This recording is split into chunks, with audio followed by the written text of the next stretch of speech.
کہ رمضان میں ایک کام ضرور کر لیجئے. وہ کام کیا کیجئے کہ اپنے ٹی وی کو تالا لگا دیجئے اور انٹرنیٹ کو انتہائی کم سے کم استعمال کیجئے.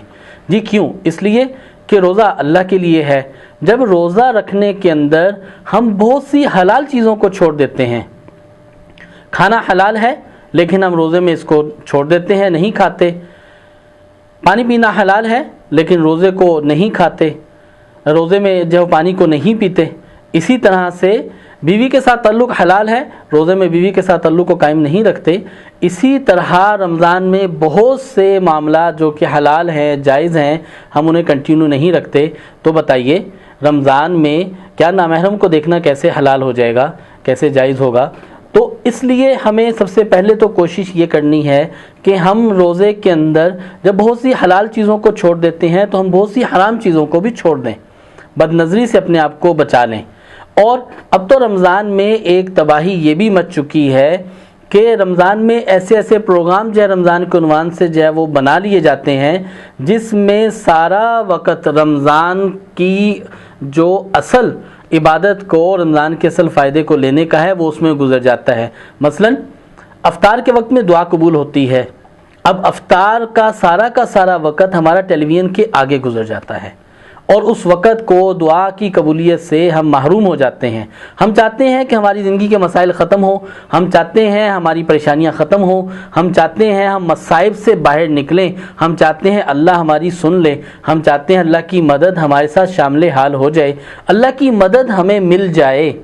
لیکن قبولیت کے وقت کو ہم جو ہے افطار اور سحر کے وقت کو، اس سارے کے سارے وقت کو صرف اور صرف ٹیلی ویژن کے آگے گزار دیتے ہیں اور جس کی وجہ سے ہم محروم ہو جاتے ہیں دعا کی قبولیت سے.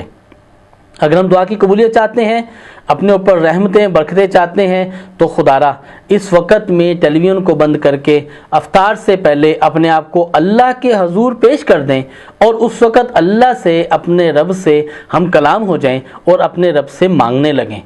ہم بعض کا یہ سوچتے ہیں کہ ہم مانگتے ہیں تو ہمارا مانگا ہوا شاید قبول نہیں ہوتا، ہمیں مانگنا نہیں آتا. نہیں، ایسی بات نہیں ہے. ہمارا ٹوٹا پھوٹا مانگنا اللہ کو بڑا پسند ہے. آپ ایک چھوٹی سی بات دیکھ لیجئے، ہمارا بچہ جو لفظ پورے نہیں بول سکتا وہ بنیان کو لبیان کہہ دیتا ہے، وہ ابا کو اب کہہ دیتا ہے، اماں کو بھی پورا نہیں پکارتا، پانی کو بھی پا کہہ دیتا ہے اور والدین اس پہ کتنے خوش ہوتے ہیں اور اس کے اسی لفظ کے ادا کرنے کے اوپر اس کو بہت زیادہ نوازنے لگتے ہیں.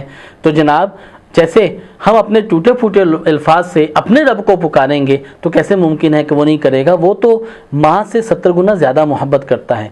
تو خدا را اپنے وقت کو جو کہ سحر کا وقت ہے، افطاری کا وقت ہے، اس کو ہم جو ہے وہ کیا کریں؟ ٹیلی ویژن کے آگے گزارنے کی بجائے اللہ کے آگے جستجو کر کے اور گر گرا کے پکار لیں. اس کے علاوہ اب تو فیشن یہ ہو گیا ہے کہ ہماری تاک راتوں کی دعائیں بھی ٹیلی ویژن کے سامنے ہو جاتی ہیں. ہم تو ٹیلی ویژن کے اوپر لائیو پروگرام دیکھتے ہوئے، تراویح سنتے ہوئے اپنی دعائیں جو ہے وہ نامحرموں کو دیکھتے ہوئے مانگ رہے ہوتے ہیں. تو خدا را اپنی جو تاک راتوں کی دعائیں ہیں وہ الگ اللہ کے ساتھ محبت کے معاملے میں تنہائی میں بیٹھ کے اس کے ساتھ گوشہ نشینی اختیار کر کے اللہ کو پکار کے اس کی رحمتوں کو، برکتوں کو لے کے گزار لیں. اور رمضان کے اندر یقیناً اس کے مسائل کو سیکھنے کی ضرورت ہے. علماء کرام سے اس کے مسائل ضرور سیکھیں، کن چیزوں سے روزہ ٹوٹتا ہے، کن چیزوں سے روزہ فاسد ہوتا ہے. Subscribe to our channel by clicking the subscribe button. Click the bell button and enjoy the latest uploads from our channel.